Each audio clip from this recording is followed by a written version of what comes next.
रक्षा राज्य मंत्री अजय भट्ट ने जोशीमठ का दौरा किया है। उन्होंने हालात का जायजा लिया है, अफसरों से मुलाकात की है और जो मूल कारण है जोशीमठ में जो हुआ है, जो स्थिति है यहाँ पर असुरक्षित इमारतों को ढाया जा रहा है, उसके कारण क्या होंगे और कैसे लोगों को विस्थापित किया जाए, क्योंकि इस वक्त सरकार की कोशिश यही है, चाहे फिर हम राज्य सरकार की बात करें या केंद्र सरकार की बात करें, कि लोगों को सुरक्षित इलाकों में पहुंचाया जाए। ठंड का मौसम है, ऐसे में सरकार बार बार यही कह रही है और रक्षा राज्य मंत्री अजय भट्ट उन्होंने भी यही कहा कि प्राथमिकता यही है कि लोगों का पुनर्वास हो पाए, उनको सुरक्षित इलाकों में पहुंचाया जाए, उनकी जिंदगी सबसे जरूरी है, उनका जीवन बच पाए। तो आगे क्या करना है ये सरकार सोच रही है। पर्यावरणविद जो कमेटी बनाई गई थी, क्योंकि जो राज्य सरकार ने कमेटी बनाई थी उसने अपनी रिपोर्ट सौंपी है। इससे पहले जल शक्ति मंत्रालय की टीम कल यहां पर पहुंची थी। आज रक्षा राज्य मंत्री अजय भट्ट, जो कि रक्षा राज्य मंत्री तो हैं ही, साथ ही उत्तराखंड से भी आते हैं, ऐसे में उनका दौरा भी काफी महत्वपूर्ण हो जाता है।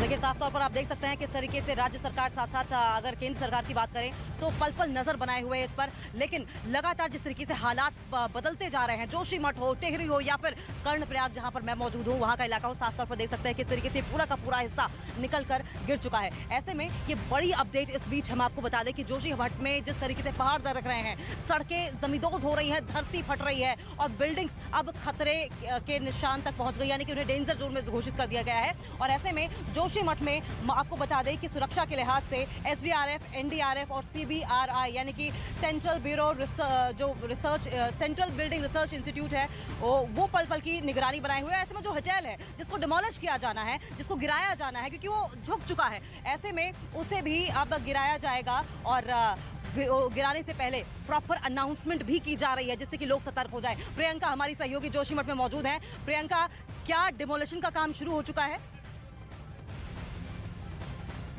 अंकिता, मैं आपको सीधी तस्वीरें उस इलाके की दिखा रही हूँ जो माउंट व्यू आज डिमोलिश होने वाला है। उसके नीचे जो लोग रहते हैं उनको नगर पालिका केंद्र में रखा गया है। त्रिवेंद्र सिंह रावत हैं, ये पूर्व सीएम है, जो तमाम लोगों से भी मिलने के लिए आए हैं। पहले तो मैं सर का एक रिएक्शन ले लेती हूँ। सर, इतनी नौबत क्यों आई? हम जुलाई में भी न्यूज़ 18 इंडिया ने भी यहाँ पर आकर खबर की थी, दिखाया था कि घरों में मोटी मोटी दरारें पड़ी हैं। आज नौबत इतनी है कि डिमोलिश कर रहे हैं और ये सब नगर पालिका केंद्र में है। देखिए, जो डेमोलिश करने की स्थिति आई है वो इसलिए आई है कि जो प्राकृतिक कारण या भूगर्भिक कारण, जो भूगर्भिक हलचल यहाँ पर हुई है उनमें तेजी हुई है। हल्का फुल्का उत्तराखंड में भूगर्भीय हलचल होती रहती हैं या भूकंप यहाँ पर 300-400 बार, 300 बार, 250 बार ऐसा आता रहता है साल में, लेकिन वो बहुत कम होता है। अब इस समय जो हलचल हुई वो काफ़ी तेज़ी से हुई है। उसके कारण यहाँ पर पानी के सोर्स आए हैं और उसमें मलबा आ रहा है, क्योंकि इसका मतलब अभी भी अंदर हलचल चल रही है। आखिर मिट्टी क्यों आ रही है इतनी मात्रा में?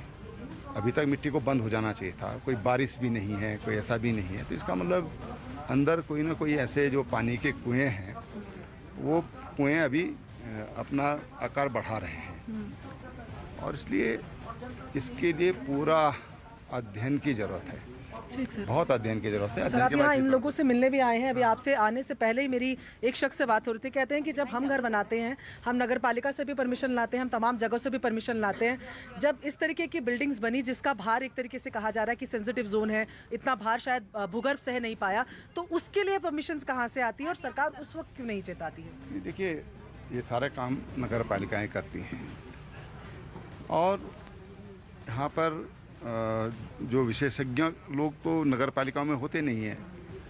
फिर लोगों के पास लैंड बहुत सीमित है। किसी के पास यहाँ मुट्ठी बोलते हैं, नाली बोलते हैं, तो उसमें बहुत कम ज़मीनें लोगों के पास है। उनके पास विकल्प ही नहीं है, लैंड बैंक है नहीं और इसलिए एक मजबूरी होती है लोगों की कि वो आखिर कहाँ घर बनाएं। क्योंकि वैसे भी जो हमारा, देखिए, हम जोशीमठ को जब बात करते हैं हम लोग, तो हमको थोड़ा हिमालय को समझना पड़ेगा, तब हम इसको समझ पाएंगे, क्योंकि जोशीमठ तो एक छोटा सा हिस्सा हिमालय का, इसलिए इसको समझने की ज़रूरत है। हाँ, ये ठीक है कि लोगों का भी सहयोग चाहिए। जो भी निर्माण हो वो मिट्टी की जो बियरिंग कैपेसिटी है उसके बाद ही होना चाहिए। तो उसके लिए जाहिर तौर पर कड़े कानून नियम बनने चाहिए। मैं इनकी तस्वीर दिखाऊं, मैं 2 दिन पहले भी यहाँ आई थी और ये उनके आंखों में अभी भी इनके आंसू हैं। नेता तो आ रहे हैं पर आज तो घर जाने वाला था, वहाँ तो तोड़फोड़ शुरू होने और वाली ये है। दर्द और ये तकलीफ सरकारें समझ रही है, इसीलिए वैकल्पिक व्यवस्था भी की जा रही है।